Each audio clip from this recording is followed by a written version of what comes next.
He then astonished the guests by lifting up the feathers with the rod.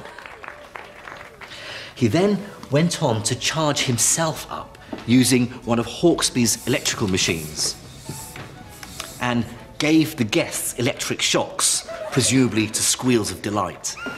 But for his pièce de résistance, he placed a glass of cognac in the centre of the table, charged himself up again, and lit it with a spark from the tip of his finger. There was a trick called the electrical beatification, in which the victim sits on an insulated chair, and above his head hangs a metal crown that doesn't quite touch his head. And then if the crown is electrified, then you get an electric discharge around the crown that looks exactly like a halo, which is why it's called the electric beatification. As England and the rest of Europe went electricity crazy, the spectacles grew bigger. And the more curious electricians started to ask more profound questions. Not only how can we make our shows bigger and better, but how can we control this amazing power? And for some, can this incredible electrical fire do more than just entertain?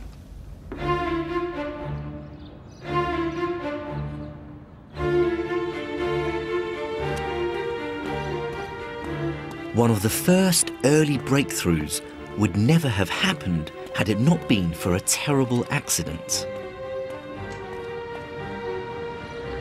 This is Charterhouse in the centre of London.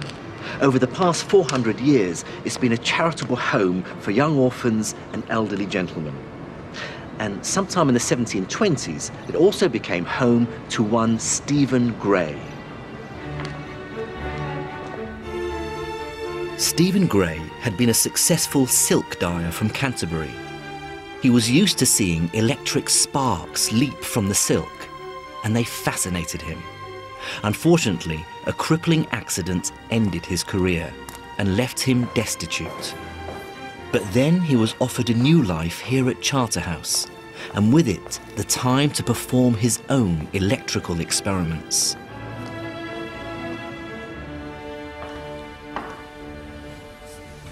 Here at Charterhouse, possibly in this very room, the Great Chamber, Stephen Gray built a wooden frame. From the top beam, he suspended 2 swings using silk rope. He also had a device like this, a Hawksby machine, for generating static electricity. Now, with a large audience in attendance, he got one of the orphan boys who lived here at Charterhouse to lie across the 2 swings. Gray placed some gold leaf in front of him.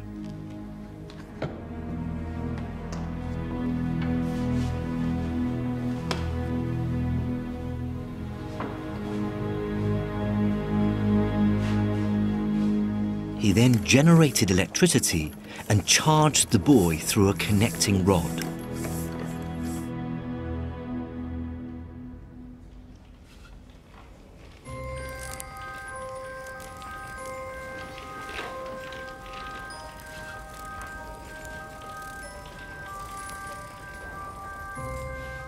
Gold leaf, even feathers, leapt to the boy's fingers.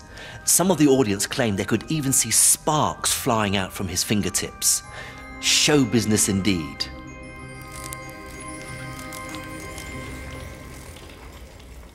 But to the curious and inquiring mind of Stephen Gray, this said something else as well. Electricity could move. From the machine to the boy's body, through to his hands. But the silk rope stopped it dead. It meant the mysterious electrical fluid could flow through some things, but not through others.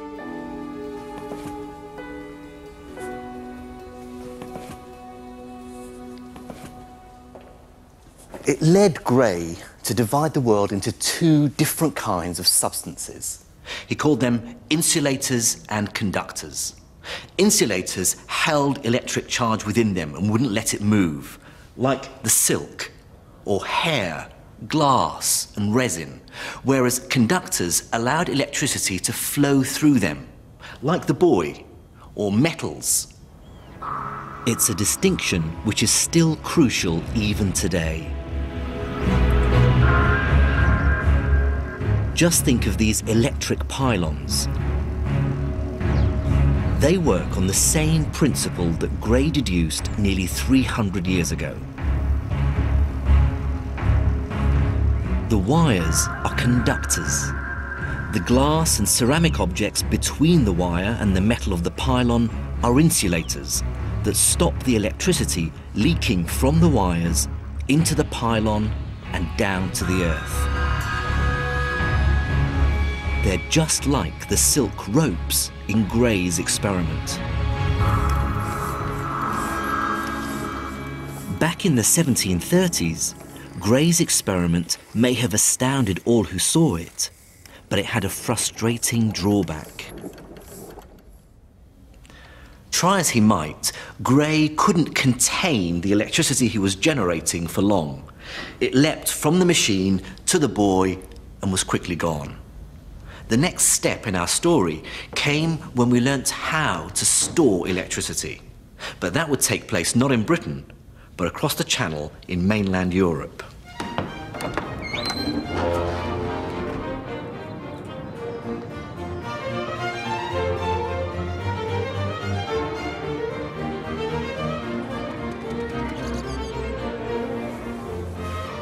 Across the Channel, electricians were just as busy as their British counterparts, and one centre for electrical research was here in Leiden, Holland. And it was here that a professor came up with an invention that many still regard as the most significant of the 18th century, one that, in some form or another, can still be found in almost every electrical device today. That professor was Pieter van Musschenbroek. Unlike Hawksbee and Gray, Musschenbroek was born into academia. But ironically enough, his breakthrough came not because of his rigorous science, but because of a simple human mistake. He was trying to find a way to store electrical charge ready for his demonstrations. And you can almost hear his train of thought as he tries to figure this out. If electricity is a fluid that flows a bit like water, then maybe you can store it in the same way that you can store water. So Musschenbroek went to his laboratory to try to make a device to store electricity. Musschenbroek started to think literally. He took a glass jar and poured in some water. He then placed inside it a length of conducting wire, which was connected at the top to a Hawksbee electric machine. Then he put the jar on an insulator